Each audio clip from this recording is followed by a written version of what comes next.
not testimony, contention among members. So let me just say for the record, whenever anybody loses emails, there's always going to be a suspicion. So I just want to say that for the record. My concern was that nothing that Lois Lerner did, contemporaneous emails, and the question is, if you do lose, if you do crash, could I ask both of you, if you crash, if you're in the old IRS, because that's where these people are now, what should you do when you know that you may be called before a committee of Congress?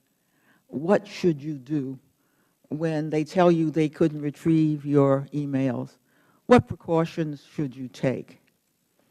So what we counsel agencies to do is to make sure that IT, the legal counsel, and the records management and records officers are all working together on the different aspects of the Federal Records Act to make sure that records are identified and preserved and policies are being followed.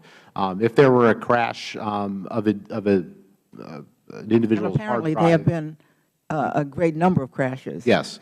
So a crash in and of itself doesn't necessarily mean that Federal records have been lost, but it does indicate that there are probably issues that need to be addressed with the IT organization, with the records organization, and with the counsel. I'm now assuming the records have been lost. Now, obviously, that's catastrophic. Yeah. And somebody's going to be accused, as has occurred here, because there's hardly any way to prove that negative. So I want to know what precautions should be taken. They tell you your records are lost, it's a crash. What should be done? Because we may have this situation again, and now we know that the suspicion will come up, and I don't regard the suspicion as unfounded. I just think that the suspicion needs to be shown. So I need to know what you should do, since I don't see any way we can avoid this happening again until we get new software and new computers. So the first step is to notify the National Archives that there's a problem so that we can start the process. Do you know whether this was done in this case? It was not done. So that's the first thing, to notify the National Archives. Even before you try to retrieve it, just say, look, I've lost something, I want you to know it. Go ahead.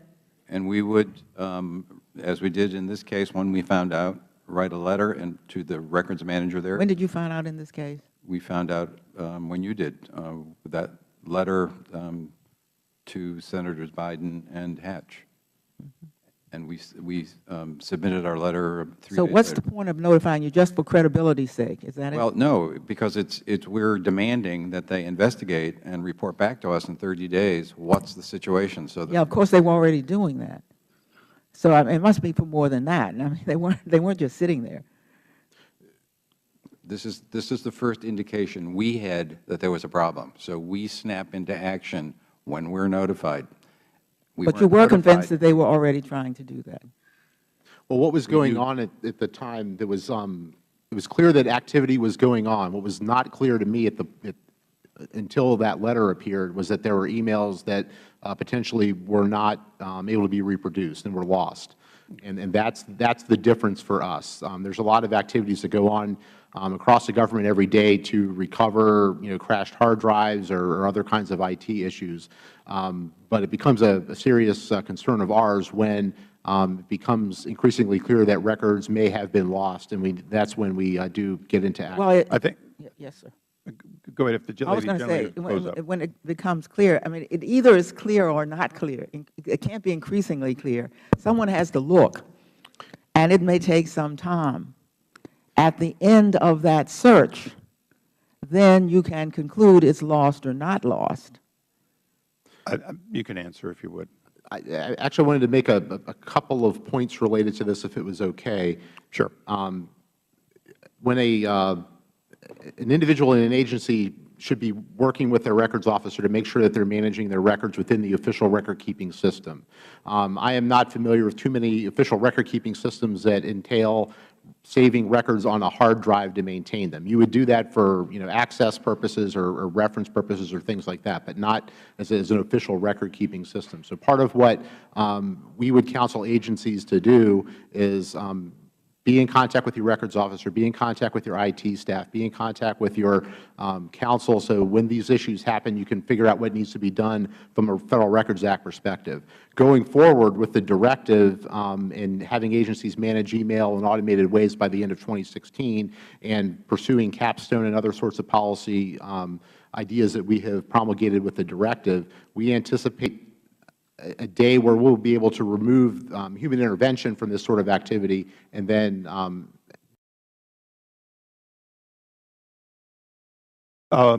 we now go to the gentleman from North Carolina, and for 5 minutes, I'd ask for just 10 seconds, if I may. Mr. Webster, would it be fair to say that when you should have been informed, if Lois Lerner knew that there could be Federal records on the lost drive, it would have been at the point that she discovered her drive was broken, and or at the point they were convinced they couldn't recover it? At that point, wouldn't it have come to the National Archives as, now you get to try to recover them if there are known to be Federal records on them? That would have been the time frame, is what I think I asked. It would have been preferred for us to know about it when there was an issue that would have indicated that email was lost. Right, and hundreds of other places where Lois Lerner could have helped you look for and find the records that would have existed in real time rather than years later. That's the reason I'm having difficulty answering that question. It's more of an operational issue within the IRS as opposed to but prompt a National Archives sort of issue. Prompt reporting to you makes a difference. Yes, because the prompt reporting to us allows the agency itself to be on notice to itself with our imprimatur that they need to take action. Thank you. Mr. Chairman, can I ask unanimous consent that the gentleman from North Carolina's without objection, reset to 5? Thank you. I thank the gentleman from Utah, and thank you, Ms. O'Connor. It's good to have you back. Good to see you again. In your testimony, you talked about when you got to the IRS on May of 2013, that all of Lois Lerner's emails were in this area to be redacted and worked on. Is that correct? That's what you. They were still in the processing part where they were being flattened and decrypted, but they had been gathered already. So they had all been gathered. Was there not anybody who looked and saw this huge hole between 2009 and 2011 and says, man, this is really strange that the email activity during this period, a lot of it disappeared? Was there anybody that looked at it like you would look, like Treasury would look at a counterfeit dollar and say, gosh, this is a fake? Was there not anybody that raised that concern? So it wasn't brought to my attention, would you be mad about that since you were overseeing that? Wouldn't you be mad if somebody saw that and didn't bring it to your attention? if somebody had seen it, I would have hoped that it would have been brought to my attention. So you think that somebody didn't see it? I have no reason to think that anybody saw it and didn't tell me about it. So you would be Mr. mad. Chairman, could I ask the witness please to speak into the microphone? Ms. O'Connor? Oh, Mr. Connor, can you move it Yes, closer? You I'm could sorry. speak in it. Thank you. Sorry about that. So who is responsible for making sure that all the documents and materials are complete to submit to this committee or any other committee? Who is responsible to make sure that that body of work is complete?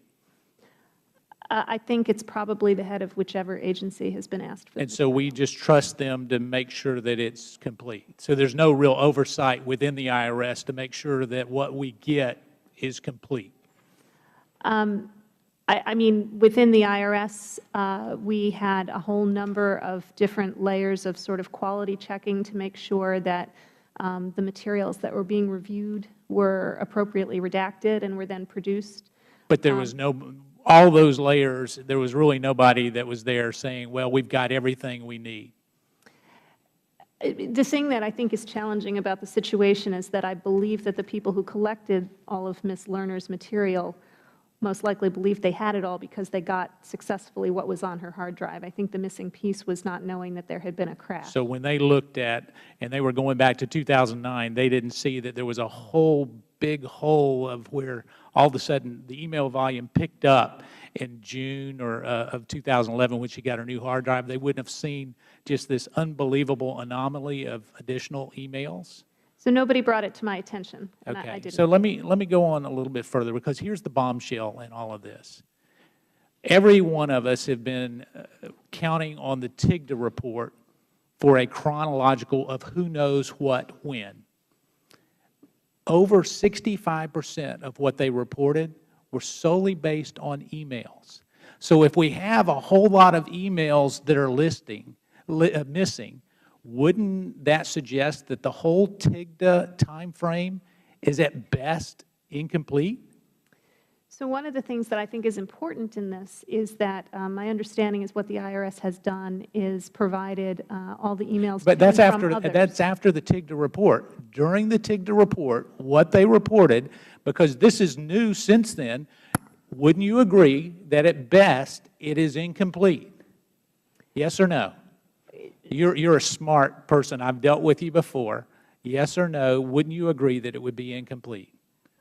I can't answer, and I can tell you why. The reason why is because my understanding of the TIGTA report is that it was based on interviews, extensive It interviews. was based on 30% interviews, 65%. I've read the TIGTA report more. It's put me to sleep a number of times. So in that, if most of it's based on emails, wouldn't you say that if you didn't have all the emails, that the TIGTA report might not be the full story? If It's a there real was- easy answer. If there were a If there were- relevant email that was missing, then that might be true. And But so I now think we know the that there are material that thousands had- of emails that they never got to see from Lois Lerner, and maybe several others. I'm not sure that we know that there are Okay. thousands that we have. All right. So let me go on very quickly to my good friend there with the National Archives, and I say that in a sincere fashion. Now that we found last night that not only is it Lois Lerner's hard drive, but it's a number of other people at the IRS, do they call you on a regular basis to say, listen, we may have this problem? Have you gotten a number of notifications from those higher officials that have had hard drive issues? Not to date. Neither of you? No. So we have a federal law that is being ignored by the IRS. I'll yield back. Thank the gentleman. Now I recognize the gentleman from Missouri, Mr. Clay, for 5 minutes. Thank you, Mr. Chairman. And let me provide a recent history lesson to my colleagues. During the administration of President Bush, government officials lost millions of emails, including significant numbers of White House emails in the midst of congressional and criminal investigations.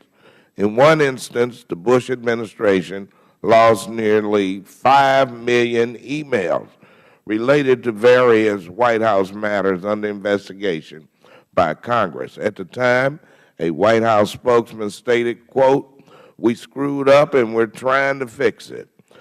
Mr. Ferriero, your predecessor, Alan Weinstein, wrote to the White House counsel at the time, Fred Fielding, and said this: "It is essential that the White House move with the utmost dispatch, both in assessing any problems that may exist with preserving email and in taking whatever action may be necessary to restore any missing email."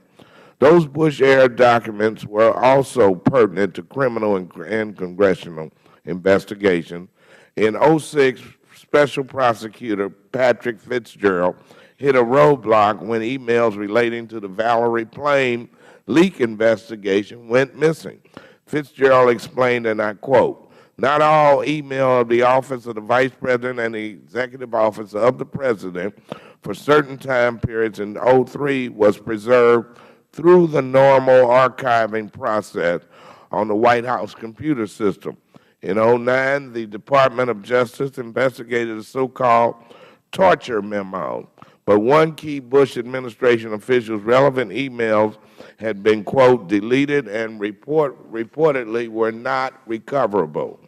Mr. Ferriero, I understand that you were not the archivist in the previous administration, but I assume you agree that the IRS is not the only agency to have lost emails related to congressional investigations. Is that correct? That's correct. And I assume you also agree that the Federal Government has had significant and long-standing challenges with records retention, especially that of emails. Is that From the very beginning of the government. from the very beginning? of us using emails. And using paper. This is not just an email problem. This is a records management problem. And according to the General Counsel of the Archives at the time, the archivist's request to the Bush White House went largely ignored. My, what how a few years changes things. You know, the General Counsel reported that the National Archives knew, quote, virtually nothing about the status of the alleged missing White House emails. Mr. Ferriero, can you discuss some of the policy changes President Obama has made to improve records retention throughout the Federal government? As I described earlier, he's issued a memorandum on records management, the first time since the Truman administration that the White House has gotten involved, recognized an issue around records management, and authorized the creation of a directive by the Office of Management and Budget and myself that went to all the agencies, outlining what we need to do to get our act together, as well as a set of promises about how the archives is going to support that work, involving industry partners in creating new tools, creating more visibility, credibility within all of the agencies around records management, professionalizing records management across the government, doing a better job of training every member of the Federal government in terms of their records responsibilities. So there's been a huge focus on records management. So you have seen a change in how IT managers at the different agencies archive. There's been a great deal of interest, support, and collaboration for the first time that I can see between the records management community and the CIO community in the Federal government. And do you believe that President Obama has made retention of these records a priority of his administration? The administration certainly understands the problem and has authorized the direction for us to implement new ways of solving this problem. Thank you. Would my friend yield for a question? Gentleman's time has expired. I would ask the Chair for a little leeway, given the fact that the Chair of the full committee has many times been granted And I've been patient. time throughout this hearing. All morning. I simply have a question for my colleague, if the Chair would allow it. Proceed. I thank the Chair. Is it not true, you brought up the Bush administration experience, is it not true that many of the 5 million emails that were lost that you described were in fact deleted? It wasn't because of crashed computers. They were actually deleted. Sure, intentionally deleted. Intentionally deleted. In order to hide whatever it is they didn't want the public to see. I thank my friend. Out of the Vice President's office of all places. I thank my friend. I thank the Chair for his courtesy. Gentleman's time has I yield expired. We back. now recognize the gentleman from Pennsylvania, Mr. Meehan, for 5 minutes. I thank the Chairman, and I remind my colleagues, Mr. Fitzgerald was a colleague of mine. There were people that were investigated and convicted as a result of that matter. We have gone a long way in this without even getting close to that particular issue. Ms. O'Connor, I have great respect for your history as an attorney, and you yourself have identified that you manage complex litigation matters before you came here. So I'm asking for some of your insight, even though this may have been prior to your actual involvement. But in June early in June 2011, in fact, June 3rd, Ways and Means Chairman Dave Camp sent a letter to Doug Shulman, the Commissioner, in which he identified alleged discriminatory practices on the part of the IRS, very specifically. From your perspective, when somebody alleges discrimination, do you think that there's ever a chance that that matter gets to litigation? Allegations of discrimination do sometimes get to litigation, yes. Yeah, so they do sometimes get to litigation, don't they? Mr. Chairman, could I please around could I please around just ask the 2000 witness no, to this- speak into the microphone? Okay. I'm very sorry, sir. I'm sorry. Around 2011, in fact, very similar to the same time, there were a series, there had only been 2,000 pages of responsive materials when these original requests had come in. Only 2,000 pages, but hundreds of those 2,000 pages that came from the IRS were materials and emails that were purportedly showing that the efforts were being directed not just to conservative organizations, but at liberal organizations as well. So we have, in my mind, a very responsive body on the part parsing the materials that are being returned in response to a Ways and Means subpoena. So knowing that there are discriminatory allegations and knowing that the IRS and those who are advising the IRS in the very limited return are using great degrees of discretion in the form of the materials they are returning, how do you comport with the responsibility under the law of what is emails which may be subject to electronic discovery? This is not ambiguous. Certain electronic records may need to be identified and preserved when litigation is anticipated. Why was there not an effort undertaken on the part of people to preserve those records as far back as 2011?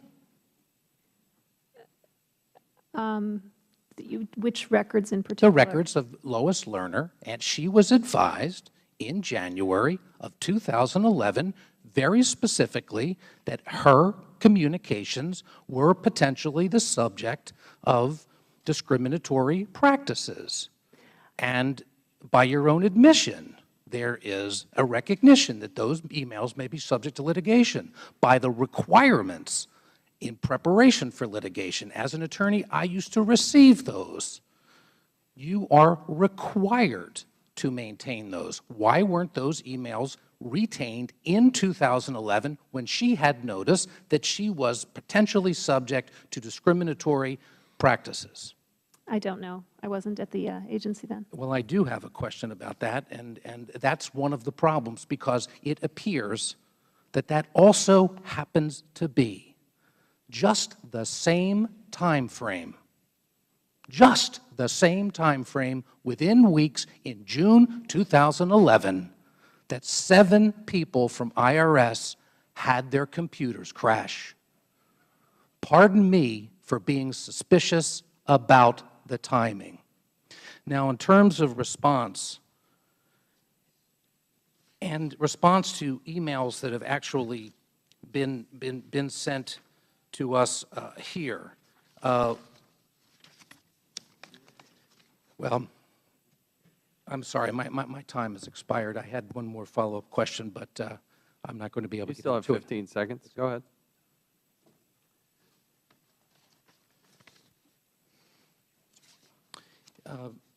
Yeah, I need a document. Oh, wait a second. I have it. I have it right here. The question is responding to all emails.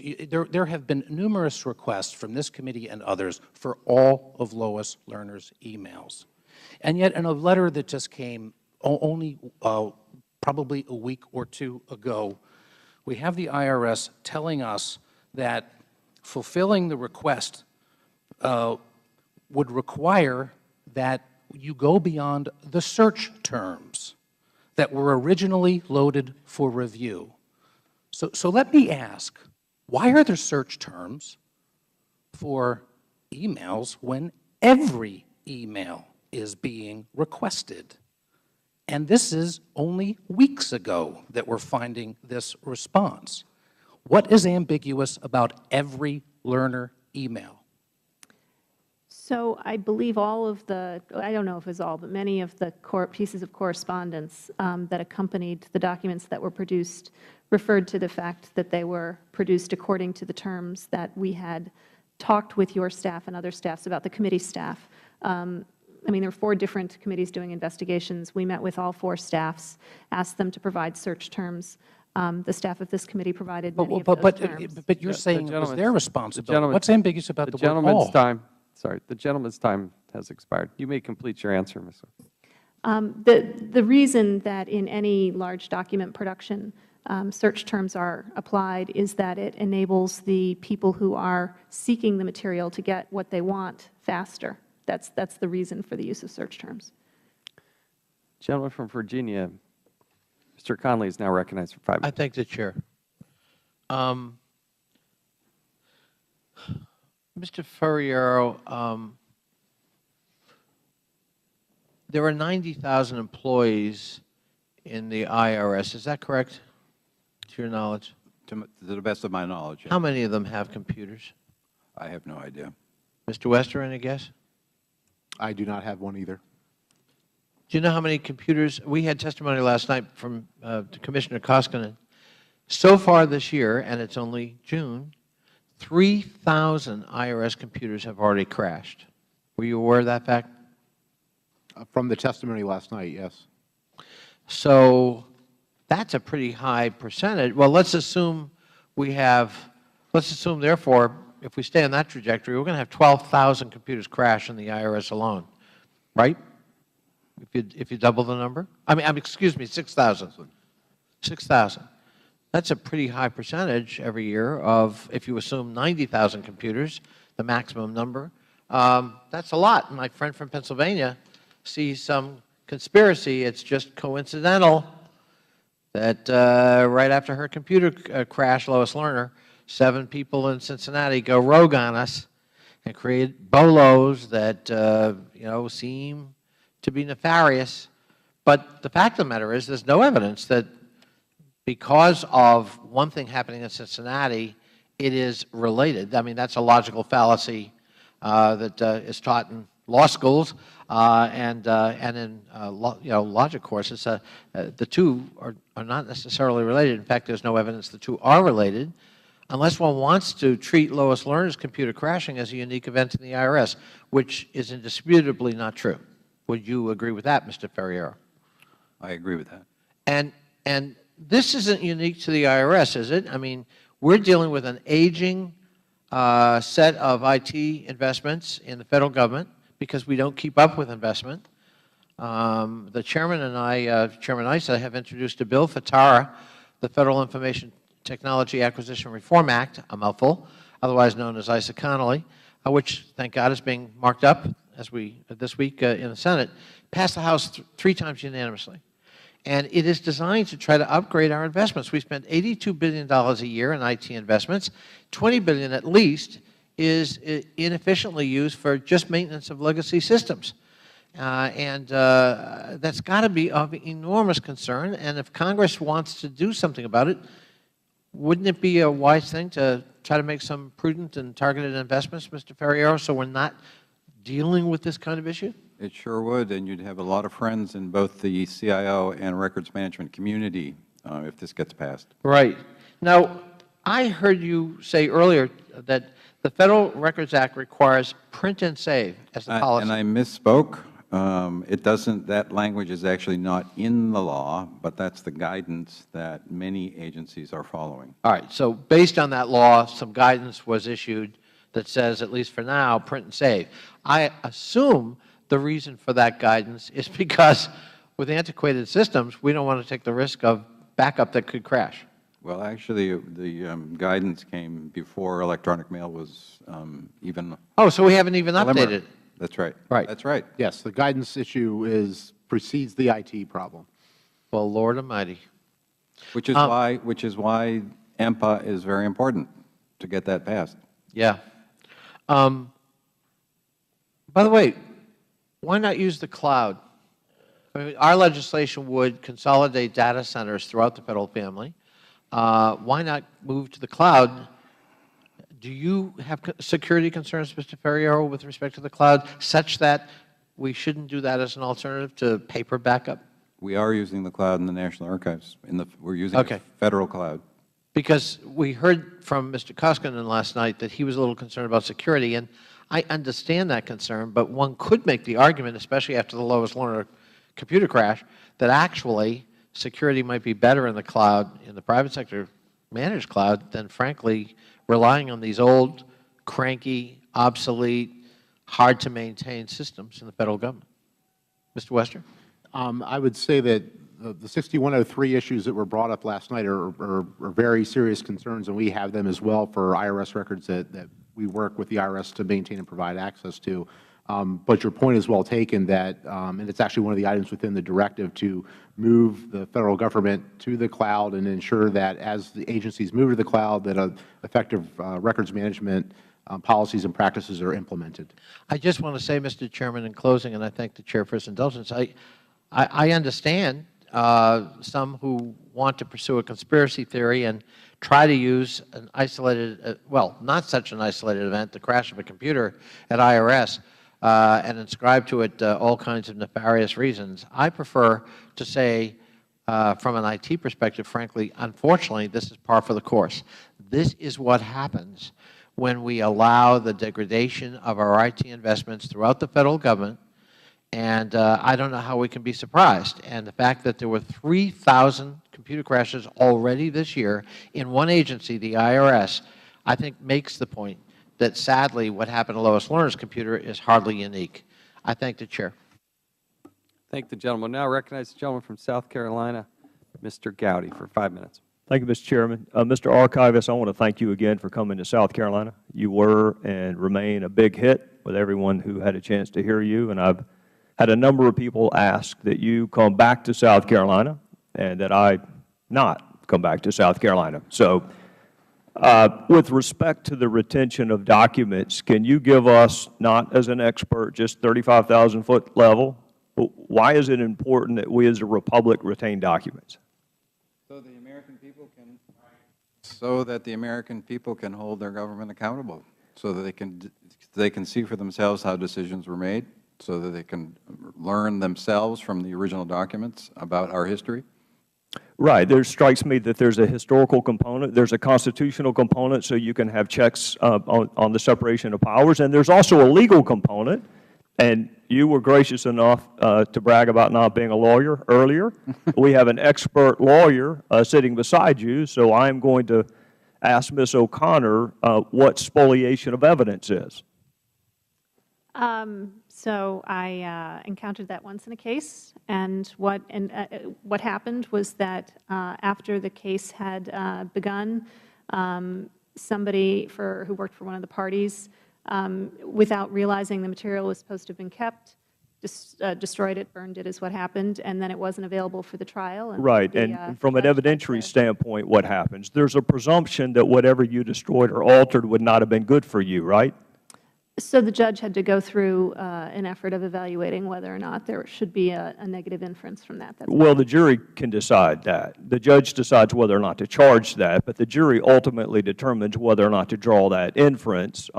And it's important for us to know that the reason we have that spoliation of evidence in the law is so that people don't destroy evidence that would not be favorable to them. I mean, it's commonsensical. If you can get away with destroying evidence that's not favorable to you, everyone would do it. So we have to have a presumption built in. And with respect to my colleague, the former United States Attorney from Pennsylvania, you talked about search terms. I got to be candid with you. I don't know what search term you would use if you're looking for an email where Lois Lerner responds, "You who," when somebody says a Democrat beat a Republican the night before. What search term would you recommend? So I haven't looked at them in a while, but I'm pretty sure Democrat and Republican were on the list. So that but what if Democrat and Republican weren't in the email? What if they used the name of the Democrat who beat the name of the Republican and her response was "You who"? So most of the terms came from the majority staff of this committee and included many politicians. But what's wrong with the search terms being "to" and "from"?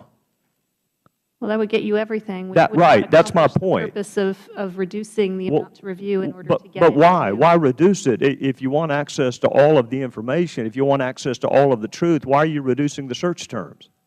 Why not just "to Lois Lerner" and "from Lois Lerner"? Right. As I explained earlier, I can't remember if you were here, at the beginning of the project, we met with the staffs of the 4 committees. Right, and it's important to note that that was your request to meet with them because you thought the original request was too voluminous. And my response is, when any administration, Republican, Democrat, Whig, Bull Moose, don't care, but when you come to a committee of Congress and you try to negotiate a reduction in the search terms because of time constraints or resources, and this happens, let me tell you, the next subpoena you're going to get is going to be simply to and from, and you can save yourself a trip to come over and try to negotiate the terms. It was done to make life easier for you, not for Congress. Agreed? Honestly, it was done in order to get you the material you wanted faster. Well, it didn't wind up happening, so shame on us if we let it happen again. What negative inference would you draw from the failure to retain the documents in this particular case? You're talking about Ms. Lerner's hard drive crash? No, what I'm talking about is the failure to retain, whatever the mechanism of the failure, whether it's intentional or just negligent. You have someone who said maybe the FEC will save the day. You have someone who said we need a project, but we need to make sure it's not per se political, and then the emails disappear. What negative inference would you draw if you were just one of our fellow citizens watching this? You know that initially there was a denial of targeting. You know that she picked a very obscure ABA conference to disclose that targeting had taken place. You know that initially it was blamed on 2 rogue agents. In fact, Jay Carney perpetuated that myth. You know that Lois Lerner took the Fifth Amendment. You know that the President of the United States said there's not a smidgen of corruption. And now you're told that the evidence doesn't exist. Emails don't exist. What negative inference? If you were just a regular citizen sitting at home watching this, and you've got that litany of failed defenses, those false exculpatory statements, and now you're told that evidence doesn't exist, what negative inference would you draw?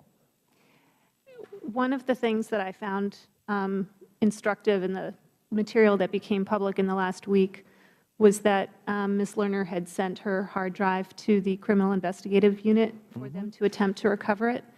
And the inference that I would draw is that if she wanted intentionally to destroy the material, she would not have sent it to the Criminal Investigative Unit. Did she ever use her personal computer? I don't know. She did. The gentleman's time has expired. Now recognize the gentleman from Vermont, Mr. Welch, for 5 minutes. Thank you very much. Thank you, Mr. Chairman. A couple of things. First of all, I want to thank you all for being here, subpoena or not. Appreciate the work that you do. Second, I want to say a couple of things. One is, I am a strong supporter of congressional oversight, and I do believe that when Congress requests information, it should be provided. But I have some significant concerns about the way we've proceeded on this hearing. When you go back to the basics here, there is a very serious question about what happened to the emails, and we're investigating that. The IG has investigated that. But there's also a very serious question about the abuse of the 501c4 status. And that, in my view, is a worthy topic of investigation. No group should be targeted because of their political affiliation, whether they're conservative or liberal. I totally agree with that. But no one should be allowed to abuse the 501c4 status. That's worthy, in my view, of investigation. It's not a tax exemption, as Mr. Issa mentioned, but it's a way of funneling money under the cover of doing social welfare work, which is really about political advocacy. And political advocacy is fine, but do it in the daylight, not in the dark. And don't undercut the merits and the legitimacy of 501c4 social welfare organizations by turning them into political operations. And frankly, I'd like to see our committee giving equal weight to that investigation. This dark money that's going into politics, in my view, is really pernicious for democracy. And it's terrible if we have any agency of government that's not providing requested information. There's always a fair question if there's been a computer crash, how did that happen? Was it intentional? But there's also this fundamental question about the money in politics and the use of the 501c4 organizations by liberal or conservative groups basically to hide the money that's going into political advocacy.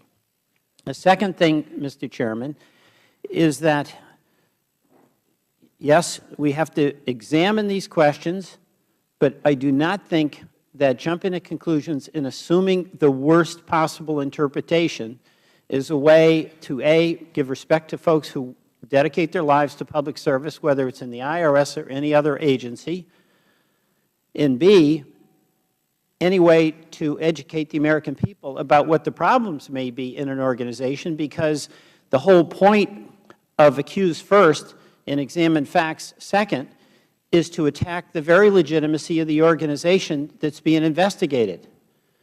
And I'd point out that when you lose information, it does raise a question.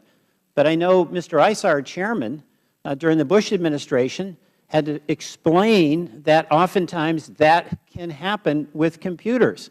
Was it innocent? Was it deliberate? We don't know. And one suggestion, talking to Mr. Lynch, who may discuss this, why not have the AG take a look at this? Why not have the IG do it? You know, we've got a partisan situation going on here that's getting in our way of getting to, I think, what is a shared goal of getting to the bottom of the Would the gentleman yield? I will yield. This won't surprise you. The way this investigation started is I went to the IG, TIGTA, because they had the ability to look at 6103, and we were interested, and they began that investigation. One of the problems is the IG was never given that drive, nor were any entities independent and outside the IRS, which is, you know, one of the reasons that as an IT background guy, I've never seen a disk drive that has 0 left on it. Well, I'll reclaim my time. Thank you. And I thought that was a good move on your part. I think we're getting a little bit off the rails now, because I think if we got the IG to look into this question, where essentially there's a motivation issue that both sides without the facts can come to their own conclusions, and usually we all come to conclusions that suit our political bias, I think it just creates a swamp. You know, in this function that we have in this committee, Mr. Rice, as you know, and I appreciate your aggression, but there's got to be, in my view, a balance where, yes, we investigate real hard, but it doesn't so overwhelm that this fundamental question about the 501c4 abuse, in my view, suddenly is not an issue. I mean, I was one of the people who was concerned and wrote a letter to the IRS saying, what's going on? Do your job. Investigate. And, you know, there's no free ride around here. If you're a taxpayer and you're not paying your taxes, I think the IRS should investigate you. I think if you're a 501c4 organization and you're essentially a cover for a liberal or conservative political ideology and you're not doing social welfare work, you should lose your 501c4 investigation. And thank you, Mr. Issa, for doing that with the IG initially. And I'd like to see us get back on track here, and maybe they can help us out with this specific question that we're dealing with now. And I yield back. I thank the gentleman. I'll now recognize myself for 5 minutes. Ms. O'Connor, the IG, the Inspector General, issued their report on May 14th, 2013. You were then appointed, I believe, on May 30th of 2013. What did you do? What's the first thing you do when you walk into this new role? I got a badge. I had some training. I think the 6103 training. No, but how did you organize? Who did you bring into the room and say, all right, we need to move forward, this is what I got to do? Who do you bring into the room at that point? Well, it wasn't like that. I mean, it really was, the first and most important thing was the 6103 training, because okay, so after you got trained, then what did you do? And then I believe I met with Mr. Werfel to see kind of what was on the plate and what the marching orders were. After that, yeah? I can't remember the sort of play-by-play, honestly. Who did you gather around you to get your job done? I didn't gather anybody around me to get my job done. There was nobody, you just did it all by yourself? No. I mean, my job, as I explained earlier, was to advise the Commissioner on a variety of things. One of the things that I did was to work with a team that was fairly small at that time, but got very large later. Who was on that team? It's a whole number of IRS people, and it changed. Go ahead and start with somebody. I'd like a list, please. I think the best way to get you accurate information on that would be to ask the IRS. No, I'm asking you. You were the IRS at that point. You were the person in the room that they were reporting to. So you come with great title. Tell me who you were interacting with. The team had some 6103 experts on it. It had some tax litigators on it. Who? Name a person. I want actual names. Honestly, I would like to be able to have accurate and complete testimony, and it's going to be hard for me to recreate it. I mean, I was just Can you name last even night. one person that you interacted with? Well, I certainly interacted with Mr. Werfel quite a lot. Okay. Mr. Werfel. Who else? Mr. Wilkins was the chief counsel, and I interacted with him. We assume that. Those are the people you reported to. I want to talk about who reported to you. Name some people that reported to you. I think that the best way to do it is to get I know, permission but from you're the IRS. here in front of Congress. You knew this was going to happen. Name one person that you interacted with. I interact with a lot of people. Nobody I know you reported did to a me. lot of people. Name somebody. Who I interacted with. Yes. The Deputy Chief Counsel, Chris Sterner. Chris Stern. Anybody in the IT arena? I didn't actually interact directly with people in the IT arena. There was somebody whose name was, I can't even remember his last name. I think his first name may have been Ben. So a guy named Ben, a dude named Ben. Who else? I don't recall. You were there 6 months. You had people around you that would jump at your very presence. Who are these people? Nobody ever jumped at my very presence. I can assure you of that. I'd like to ask them that. Who are these people? Again, I didn't interact with the IT staff very much. You were there 6 months. You had some people reporting to you, did you not? I didn't have any direct reports, no. Did you have people that were responsive that you asked questions of? On any variety of issues. Who did you yeah. ask questions of? I worked with a lot of people in the Chief Counsel's office. If we could get Ms. I'm O'Connor, sure we you're a could get very our- bright our- person. You're very bright. You're very personable person. Why are you being so elusive? Why not just tell us who you asked questions of? Who interacted with you? You haven't named a single person. I named Deputy Chief Counsel. You named 3 people that you report to. I want to hear people that you asked questions to that ran, got the information, and then came back and gave you information. Name one person in that category. People who I asked questions of who ran and got me the information. I don't even think I can characterize anybody that way.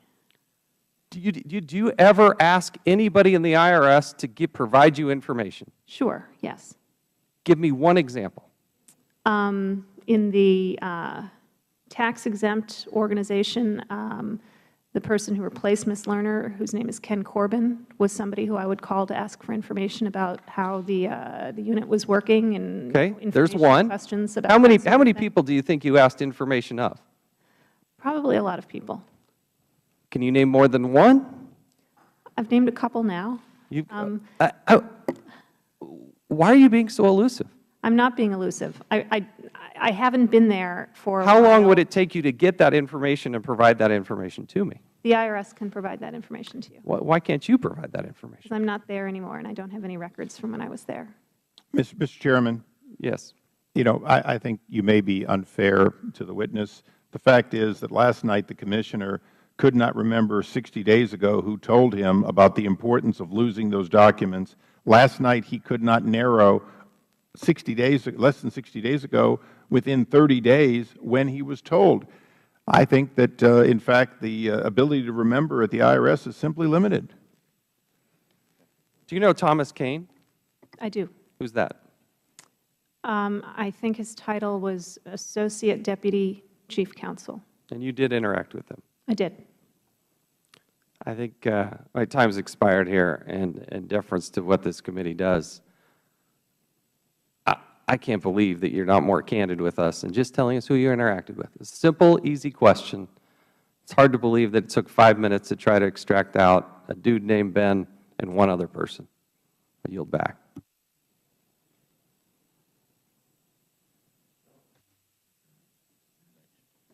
We'll now recognize the gentleman from Massachusetts, Mr. Lynch. 5 minutes. Thank you, Mr. Chairman. I think sometimes the search for conspiracy is interfering with the meaningful oversight that we should be doing. I think sometimes my colleagues on the other side of the aisle are just are reaching for the most grandiose conspiracy theory and forgetting that we do have some evidence of wrongdoing here that we should be going after. And I want to try to refocus on that.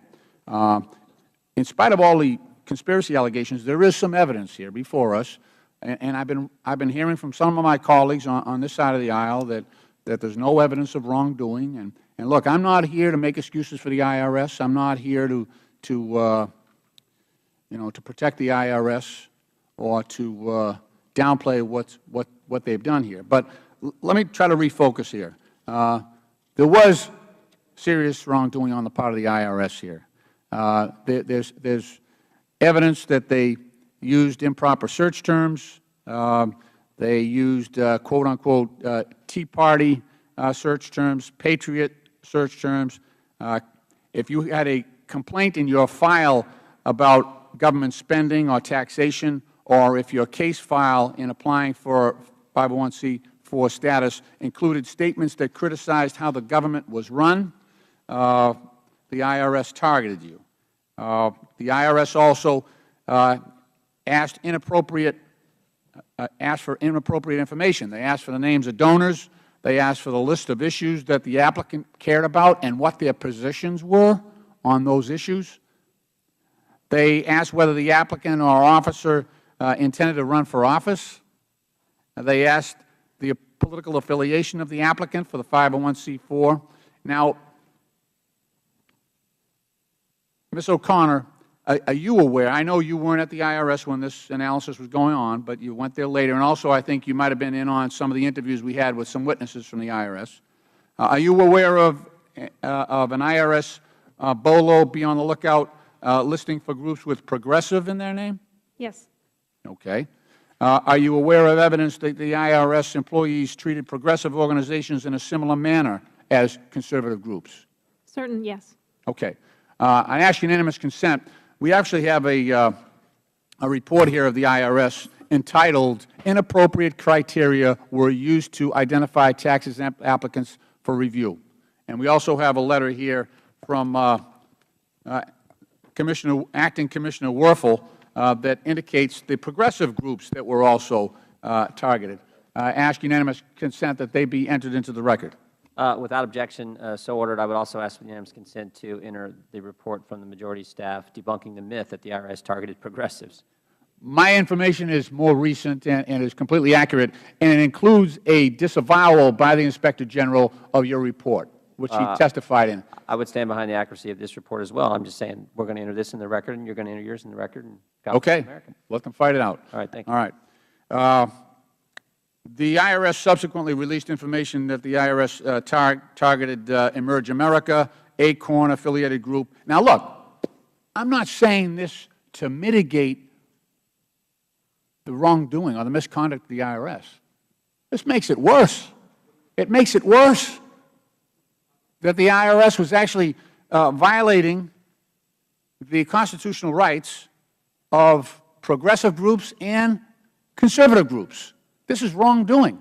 It doesn't help the conspiracy theorists, but it certainly indicates wrongdoing, serious misconduct on the part of the IRS, a probably our nation's most powerful agency. It's got information on health care, finances, knows everything about you. So they're violating the free speech of our citizens, violating the freedom of association of our citizens, violating the freedom to petition the government of our citizens, and violating I think, constitutional right against search and seizure because of the way they're conducting themselves. And this isn't just evidence. The IRS has stipulated this in their report. They said, yeah, we did this. So we have some serious wrongdoing. And now, in pursuing the evidence of that wrongdoing, we have 27 months of emails disappear. And I'm asking you, how do we restore the trust in this? How do we pursue this in a way that, look, I'm not going after President Obama here, but I am going against the IRS because of their misconduct. And that's the thing we're overlooking here. In going for this grand conspiracy theory, you're overlooking the stipulated fact that the IRS conducted misconduct here. And I think we're missing what we should truly be going after. Can you suggest what we should be doing, any of the witnesses here, in terms of getting to the bottom of this, getting to the IRS misconduct? Witnesses, if someone wants to respond, great. If not, we'll move to our next. Okay. That's great. Thank you. I thank the gentleman. Gentleman from Ohio is recognized. Thank you. I appreciate Mr. Lynch's statements that this was wrongdoing and misconduct. The issue that we have that we're all struggling with, which is how Mr. Lynch ended his question, is, well, what do you do to pursue that wrongdoing and misconduct? I mean, we're still sitting here without a complete understanding of the basics of an investigation, which are who, what, when, where. Everybody knows the 4 Ws, who, what, when, where. And we know that the missing emails in part thwart the ability to complete that story, as it also has included Ms. Lerner's failure to willingly testify before this committee. I'm going to put all that aside for a second. Ms. O'Connor, you're White House counsel. I'm a lawyer, you're a lawyer.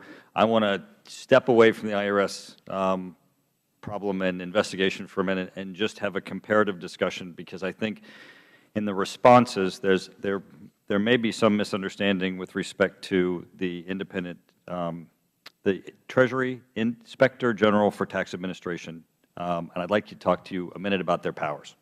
Not with the IRS, but just in general. I'd like to compare the powers of the Treasury Inspector General for Tax Administration with the FBI. Because one of the things that we heard from the Commissioner yesterday is, well, the Inspector General is going to do an investigation. That is probably a good thing. There are many who don't believe it's enough. But you and I, having a discussion on a comparative just of authority and powers, perhaps can let other people decide whether or not that's sufficient investigation or whether an additional investigation needs to be undertaken.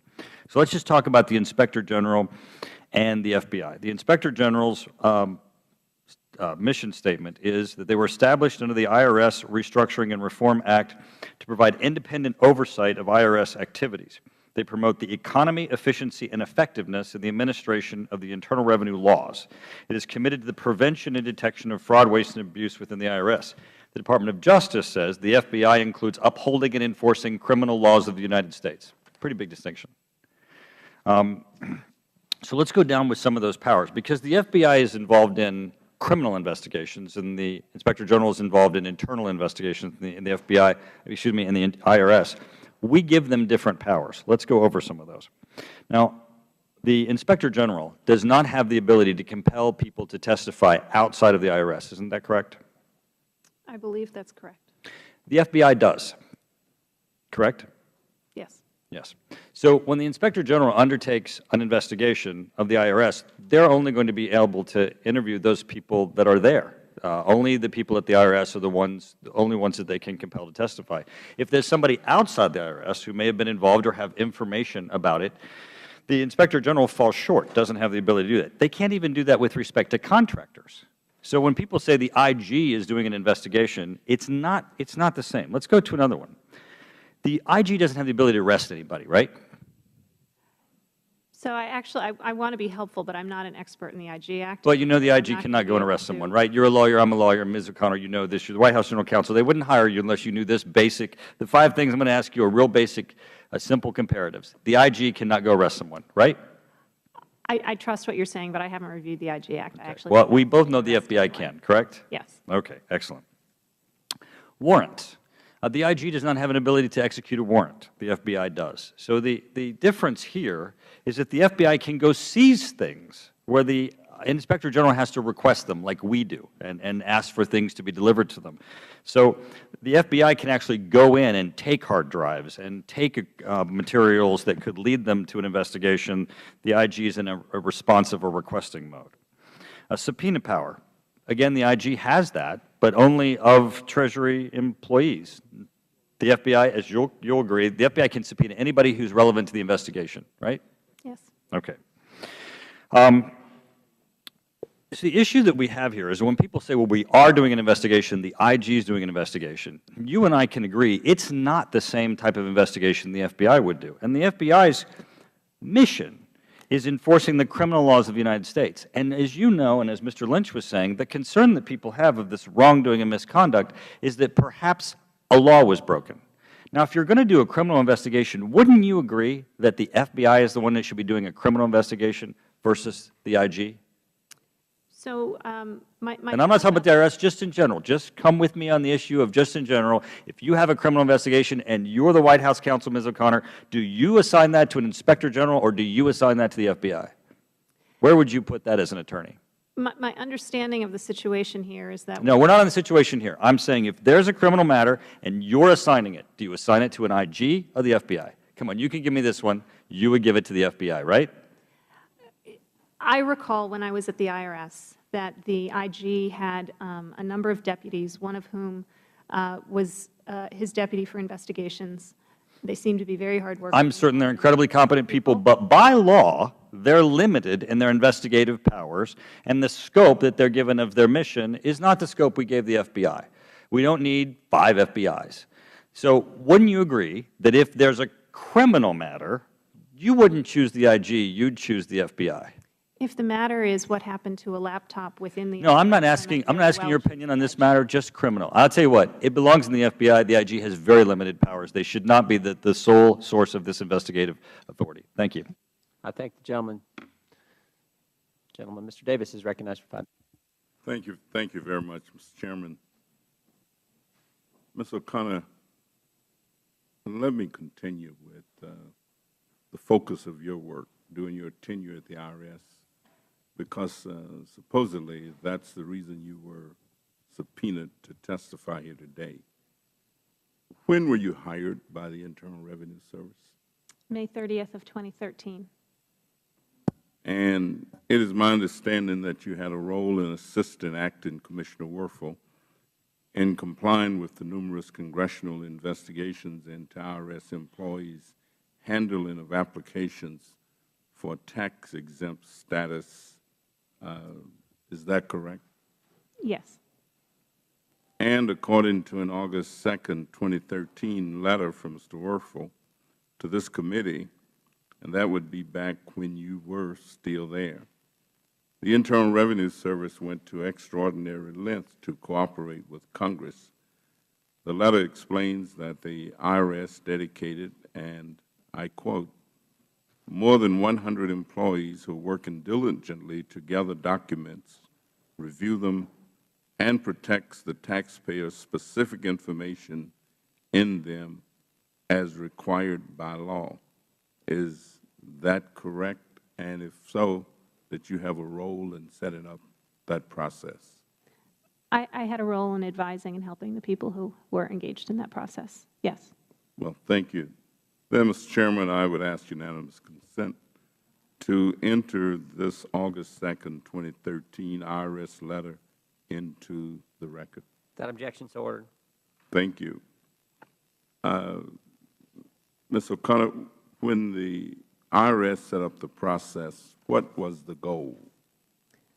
The goal was to get as much information as Congress and the 4 different committees and other investigators such as the IG, to get them what they needed to be able to conduct their investigations and to do it accurately and with care with regard to the redactions and as quickly as we could. There appeared to be a lot of confusion about why the IRS did not discover the lost emails earlier. So let's see if we can clear that up. It is my understanding that it was Congress, not the Internal Revenue Service, that prioritized what documents you searched for, and Congress, not the IRS, that provided the search terms. Is that correct? Yes, that's correct. Well, in addition to using Congress's search terms, what did the IRS do to further facilitate the production of documents? Among the things the IRS did was to ask lawyers and other staff people who were dedicated to things like implementing the tax laws and enforcing them to put aside their jobs and work full-time to review documents. The IRS increased the IT resources to the effort, bought servers, got additional IT resources in order to stabilize a very large system. We also, I personally, and Mr. Werfel as well, met with and talked with the staff of the investigative committees who, in addition to saying who the employees were, whose material they wanted, and which search terms they were interested in, they also had very specific requests for certain types of documents. For example, I'd like the training materials, from this period of time. things like that. And we worked hard to satisfy those sort of one-off requests, as well as getting to everybody the large body of material that was sought. And at the time at which I left, more than 400,000 pages of material, I think, had been produced. And I've read in the media that at this point the IRS has produced somewhere nearly 750,000 pages of material. And I think that it's a lot of material, and to have been able to produce in that period of time, I think, reflects a very serious effort to be able to provide what the committees were seeking in a speedy fashion. Let me ask you, how do you respond to allegations from Republican members of Congress that you were part of some IRS plot to obstruct Congress? Well, it's not at all true. And I think that the record of the IRS while I was there and since then reflects very, very hard work and diligence at providing the materials that the investigating committees were seeking to them. My time is up, so I thank you very much. Thank you, Mr. Chairman, and I yield back. We now go to the gentlelady from Wyoming, Ms. Loomis, for 5 minutes. Thank you, Mr. Chairman. Some of our colleagues on the other side of the aisle have opined that we're getting a little off base about the attention that we're focusing in this investigation. So I'd like to focus back on some of my concerns about the failure of Lois Lerner to testify, her failure to testify truthfully about whether she broke no laws, whether she violated no rules, and whether she did nothing wrong. My concern here is if someone can come before this committee and say that, and then assert their Fifth Amendment right against self-incrimination, and then subsequently this committee finds that their own emails refute the fact that she did nothing wrong and that she violated no laws, that we should be aggressive in trying to find those emails. We already have some of them, and some of those emails suggest that she was very actively involved in violating laws. We know that she gave confidential taxpayer information to another agency, and that violates the law. We know that she specifically, while saying that it was rogue agents in Cincinnati who were involved in this, was actively involved herself in looking at, for example, Crossroads GPS, which is a Karl Rove-linked organization, Karl Rove being one of the agitators that the political left most dislikes. Here, as the Wall Street Journal editorial board writes, Ms. Lerner twice refused to testify before Congress. IRS General Counsel William Wilkins claimed 80 times that he couldn't recall events.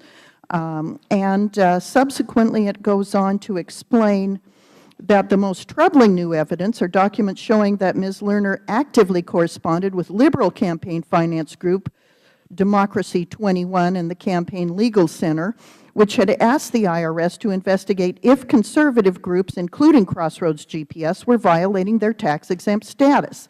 After personally meeting with the two liberal outfits, Ms. Lerner contacted the director of the exempt organization's examination unit in Dallas to ask why Crossroads had not been audited. I believe that Ms. Lerner was appropriately held in contempt of Congress. I quite frankly believe that Ms. Lerner should be tried for her violations, and that she should become an example that's held up to Federal employees, and especially employees in the IRS, who violate the rights of Americans in their role and capacity as public servants.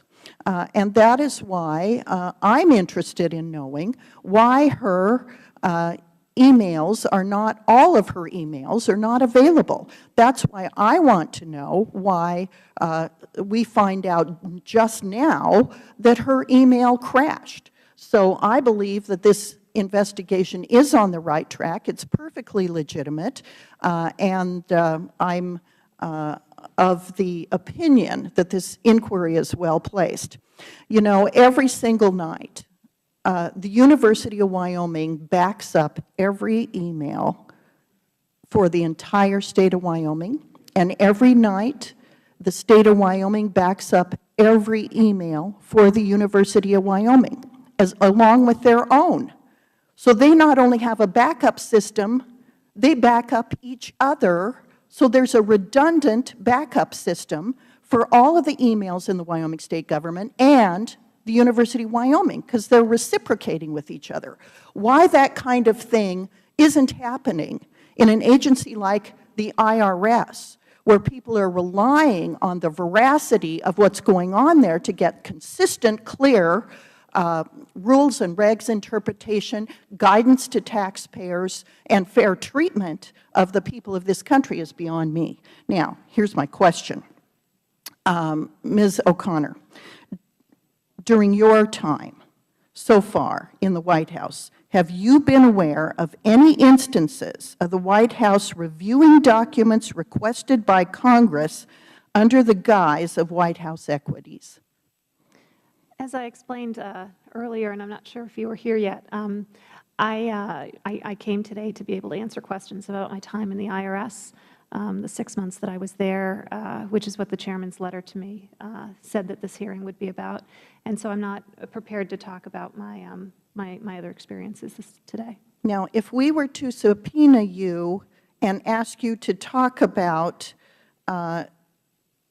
whether you were aware of any instances of the White House reviewing documents requested by Congress under the guise of White House equities, would you come back and answer that specific question? Well, I've been here for a long time today, but what I would say about the issue of questions about the White House, I'm happy to work with you and the staff to see if we can accommodate and provide some of the information or what we can do. I'm happy to provide that kind of assistance to support legitimate oversight inquiries. Thank you, Ms. O'Connor. Mr. Chairman, I yield back. Thank you. Mr. Cummings, do you have anything further? I'm going to close, but you may close first. Let me ask you something, Ms. O'Connor. Going back to some of Mr. Gowdy's questions, and I was sitting here trying to figure this out. I take it that you went to, you said the search terms were given to you by the committees. Is that right? Yes. So Mr. Gowdy made a big deal that maybe you shouldn't have used search terms. You should have just said from and to.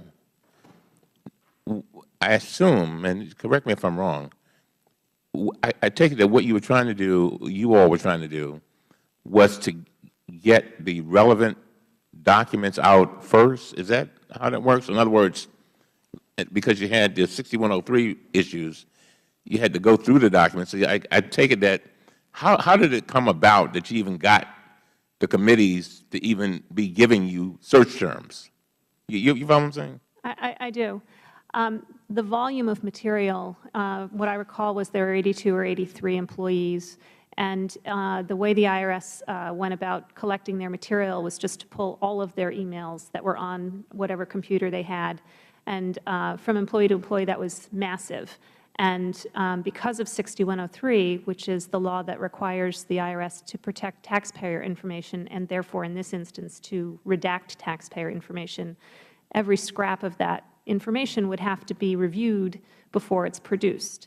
And that would take a very, very long time. And in order to make it much more efficient and to get you the documents about the subject at issue, the tax-exempt organizations and their screening process and how applications were processed, we said to the committees, if you could tell us the terms you want us to use, we will zero in on the material in this vast body of information and get you the material about the tax-exempt organization process. Now and the staffs were very cooperative and provided us. And the staff knew what was going on. They knew what was going on there.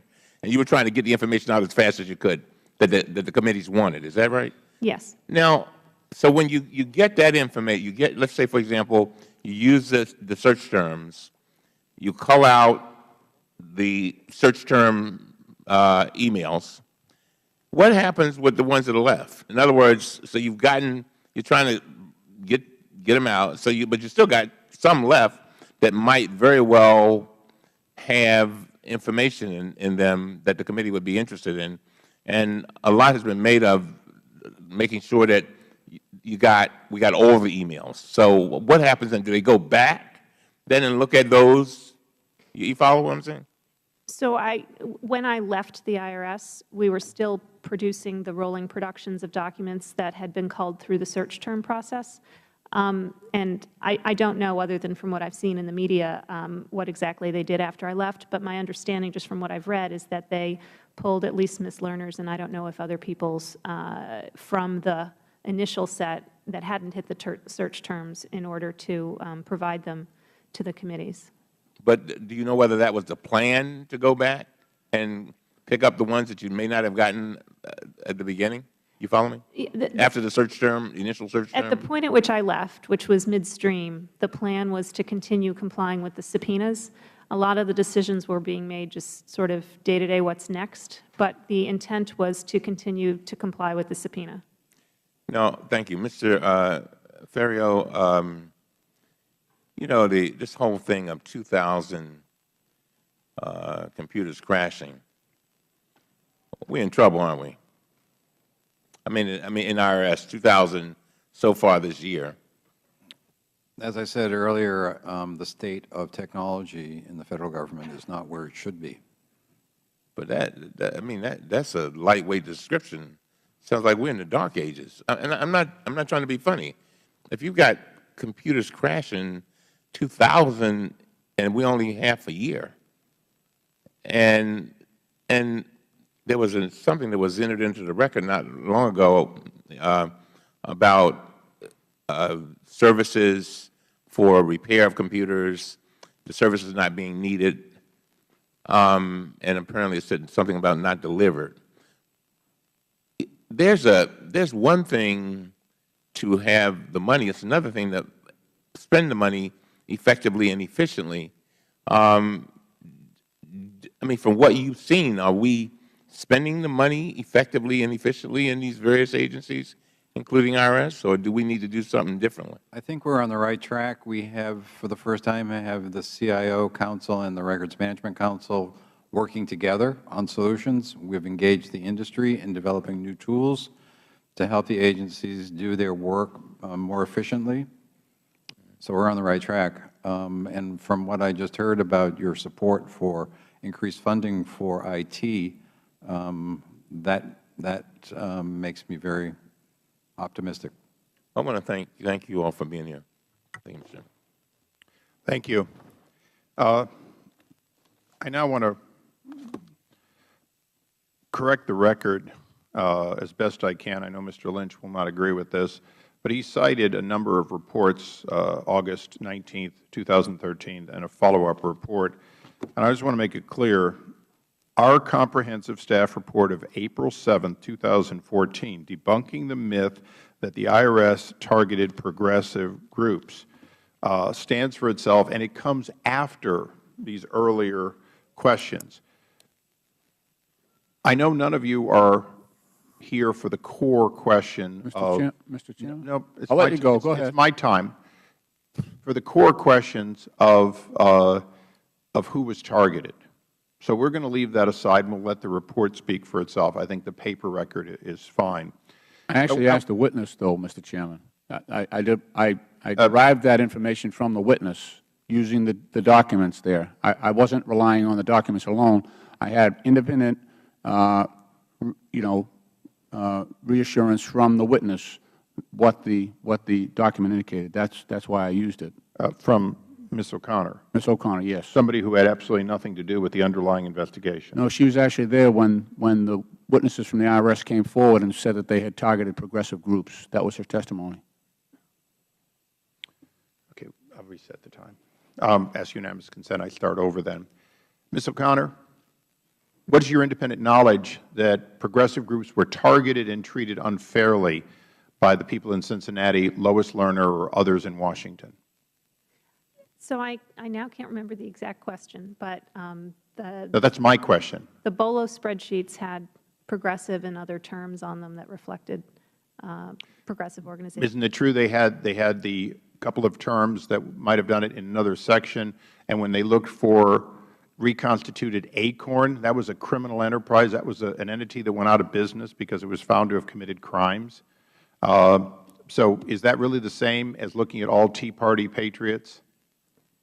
Now, I'll ask you the question again, not a rhetorical question that we know the answer to.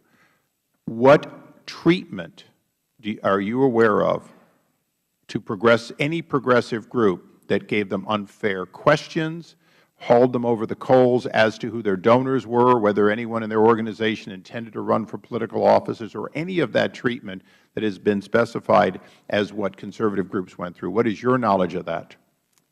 So my knowledge is limited, and I want to make that clear. What is your firsthand knowledge of any of that? My only firsthand knowledge of it is the fact that I did see some of the emails, and not all of them, that were produced in the period of time when I was at the IRS, and the email production was not complete, obviously. I didn't conduct an So you have no personal knowledge of abuse of progressive groups or liberal groups at all. Studies have shown that there were a number of names that came up that were not all conservative patriot groups.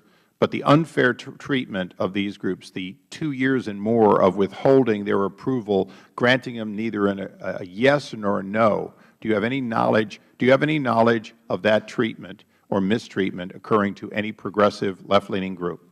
So my knowledge is not direct from being there. I saw some of the emails. I saw, So for example, I just want to make sure I understand. Your answer is no. You do not have direct knowledge. Mr. Chairman, the title of the report that you're No, wait a submitting second. is Debunking the Myth of Progressives If you have a Being point, does the Targeted. gentleman have a question, a point of order? Yeah. What's the title of your report? It says you're debunking the myth of progressives being targeted. No, I just stopped the clock to let him go as long as he wants. Okay. Anything else, Steve? Sir, my line of questioning was to counter the assertion in your report and the title of your report that progressives were not targeted. The questions to the witness indicated that progressive search terms and BOLOs were used to target progressive groups. That's the simple point I was trying to make, and I think it's relevant and I think it's admissible. That's all. And Steve, I appreciate that. But as you know, there were additional names added sort of after the jig was up that brought additional names, progressive names in, but no evidence has been found of their being unfairly treated, which is different than a search term. We've never They're targeted, though. They're targeted. Targeting. They're going out. Targeting for it is relevant in both cases of the IRS intent, which is to go after certain people with the certain IRS's search intent, terms. Lois Lerner's intent, has been well demonstrated in over 1,000 pages of multiple reports. And it includes these progressive names as well. Lois That's all. Lerner's intent was to overturn Citizens United, which she objected to, and her emails show that. That's what we really have. We have the President shaking his fist at Citizens United, and then her saying in public statements, they want us to do it. They want us to do it. That is a characterization. No, That those is are not her evidence. words. Ms. O'Connor, just one more time. You have no first-hand knowledge of mistreatment of progressive groups, do you? all of my knowledge is based on having seen Okay, so written records that have been provided to this committee would be the best for both sides to put out in their reports. written records and the records of the witnesses that you've spoken with, yes. Okay. Now, we called you here because, in fact, you were at the IRS during the time in which a vast amount of documents were delivered pursuant to search terms. Is that correct? I think you called me here because I was there for 6 months during The time that vast amounts of documents were delivered pursuant to search terms. You've been testifying to that. I just want to set the stage. During that time, in August, because, in fact, we were getting voluminous amounts of documents based on search terms, not of our choosing, but of everybody's choosing. They just kept adding to it. And we were not getting the search, and they were being prioritized. We were getting, quote, progressive stuff seemingly first, and the minority was using it at hearings and so on. And we knew that Lois Lerner was beginning to emerge as a key figure. I issued a subpoena, and item 1 on my subpoena said all documents on Lois Lerner, all her emails. Did you have any question but that I was saying stop, at least as to this committee, both sides, stop bombarding us with documents that your organization would constantly say, we've given you 64,000, we've given you 64 million, we've given you 64 billion. What we wanted was Lois Lerner's emails, and you never went and looked for them for the rest of your time. They were not safeguarded. It was not discovered they weren't there.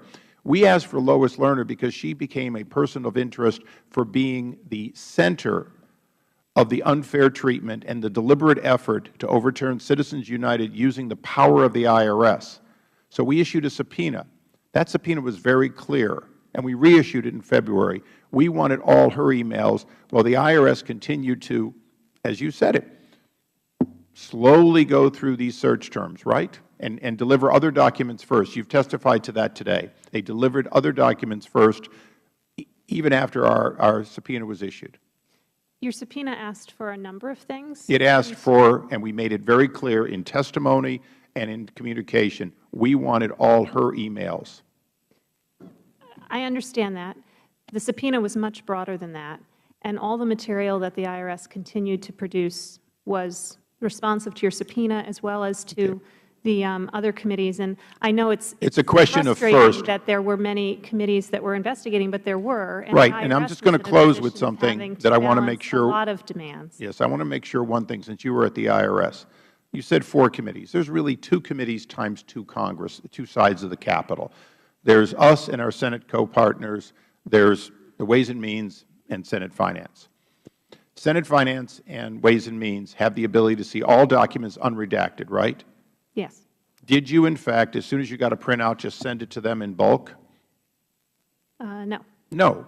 So you applied much of that $10 million worth of time and effort going through and selecting what to give. You never gave those documents in bulk to the 6103 entities that were allowed to receive it. Had you given all of Lois Lerner's emails, looked for all of them and given them to Ways and Means and Senate Finance, then you would have known they were substantial amounts missing much sooner, wouldn't you? Could I just address Absolutely. what you said?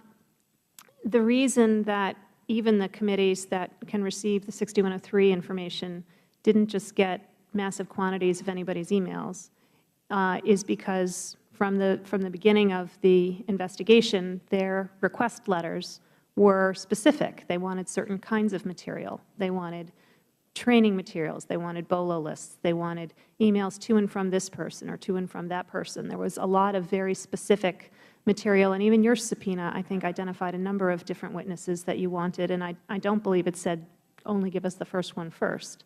That said, I did hear you in August say that you had a priority on her emails.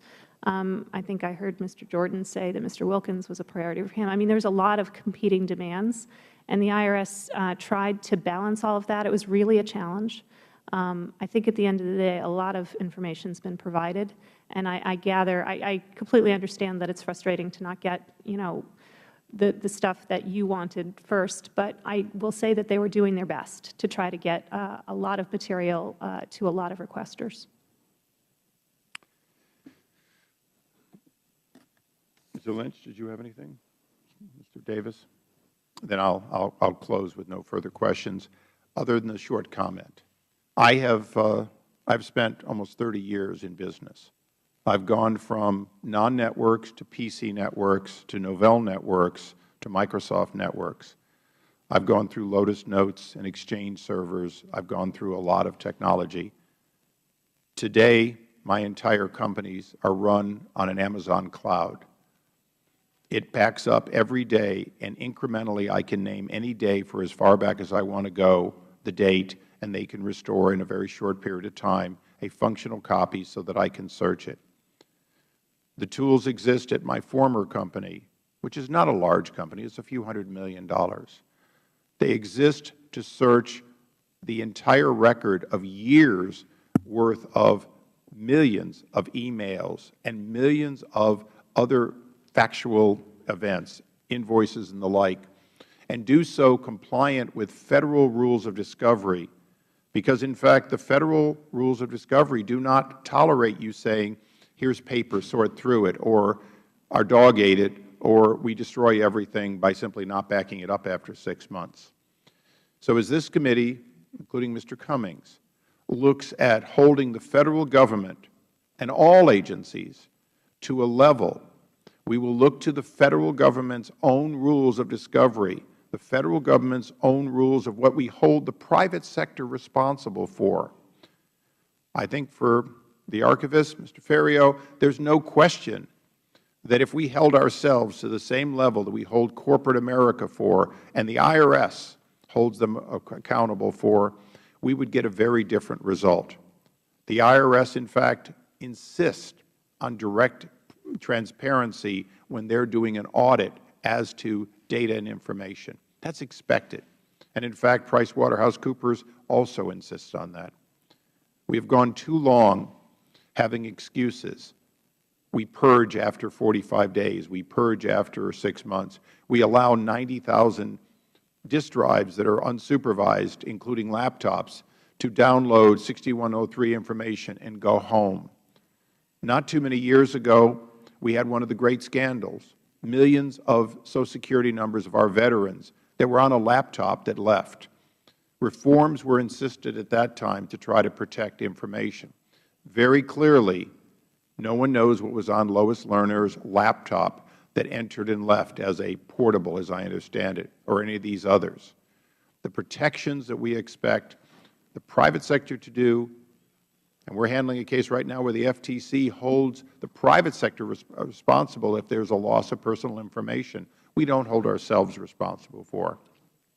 So I'm delighted, Ms. O'Connor, that you accepted our subpoena. Mr. Ferriero, Mr. Webster, I'm even more delighted that you are partners in us trying to bring a level of accountability to the Federal Government to maintain the important records the American people have a right to.